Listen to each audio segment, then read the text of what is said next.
Hi, good morning again. It's about 8:10 a.m. here in Baguio City, Philippines. It's a Friday. It's another Friday morning. So today, we're going to prepare a simple vegetable recipe or a snack recipe or an all-day recipe, and we call it Ukoy. So si Ukoy, again, you can be very creative. Pwedeng gulay talagang ilagay, pwedeng combination po ng seafood at saka kung ano mang gulay dyan.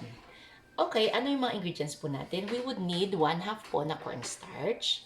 Tapos, 1/4 po na flour. At saka baking powder. Tapos, isang egg. And we have your salt. Pwede rin lagyan ng pepper, pero as what I've said, depende nga sa audience mo or sa mga kakain. Eh dito sa bahay kasi, hindi kami talaga masyado or hindi kami nagpe-pepper kasi allergic yung kids. And then, for my filling po, ang lalagay ko is squash. Maraming salamat po sa libreng squash ng nanay ko sa kanyang hardin. Thank you, Mama Esther. And shrimps. Favorite kasi namin ang shrimps. So, ang dami-dami kong nilagay, no? So, ayan, itansya-tansya lang po natin. Alam niyo naman ang pagluluto, tansya-tansya lang talaga. Dagdag bawas lang yan. So, madali lang talaga. So, we simply mix po yung ating batter, which is eto nga, yung starch, flour, baking powder, and then your egg, and your salt and pepper. Tapos yung liquid nun, o yung batter nun, ihahalo na po natin dito sa ating squash, and sa ating shrimps. Tapos yun, ipa-fry na natin. So, ganun kadali lang po. So, let's go to our cooking area, or let's continue with the preparation procedure. Okay, so we're back. 1/2 cup of flour. Tinatansya ko dito sa aking buong cup. Kasi as usual, nawawala na naman yung aking measuring cup. If you have 4 kids, you know, it's chaos sometimes. So, 1/2 na cornstarch. And then we have your 1/4 na baking powder.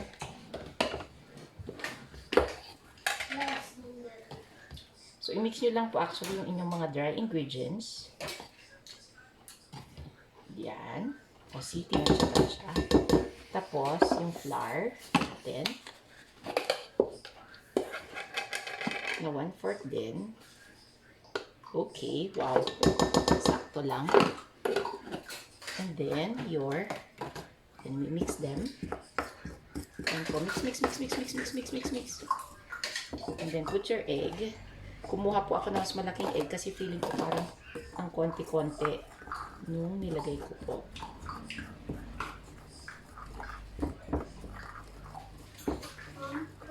And then, lagyan po natin ng salt. Sige, ipamix po natin kay Omag. So, ayan, minimix ni Omag. Napansin kanina na kulang. So, dinagdagan ko po ng 2 pang eggs. So, ito yung joy of cooking as I've said. Na matatansya mo, check mo kung kulang, sobra. Kaya 3 eggs po ang ginamit po namin dito sa ating mixture. Ayan, thank you, Omag. And then, pagkatapos niyan, ihahalo na po natin yung ating squash, yung egg, at yung squash, yung shrimp, at yung ating butter. And then, you wanna mix again, Omag? Okay. Ipapamix ko na naman kay Madam Omag. Mix mo, mix. Yan, so, imimix ni Omag. Sige, mix properly. Pag na-mix na properly po ni Ma'am Omag, pupunta na po tayo sa ating cooking area at ipa-fry na po natin siya. And tada, ito na po yun. So, ito na po yung ating ipa-fry para maging ukoy. So, let's go to our cooking area. So, we're now here in our cooking area. Mainit na po yung pan. Lagyan po natin ng oil. I use vegetable oil po para feeling mas healthier. And then, maglagay na po tayo na ating ipa-fry per batch. So, tignan natin. Kiki. Tulog pa sa sagid, so okay pa tayo. Yan po. So, about mga ganyan. Tansya-tansya lang.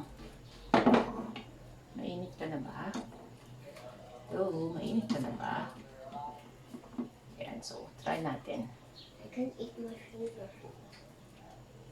Hi, Omag. And Omag is back.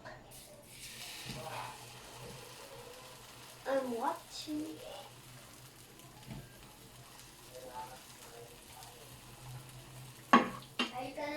Ayan, so ipa-fry lang po natin ito and then yun na po yung ating ukoy. So medyo kumalat siya kasi may nailagay yatang konting tubig from the shrimp, no? Pero dapat para hindi ganito po yung shape, wala pong water.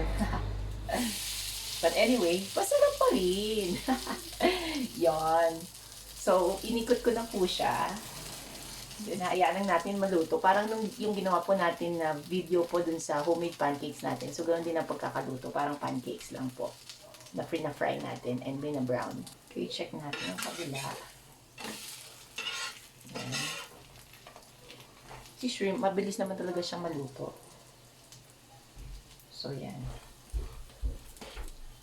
Check po natin. And then, ready to plate na po tayo. And, tada! Our vegetable or squash ukoy. Thank you for watching. See you in the next series. Bye!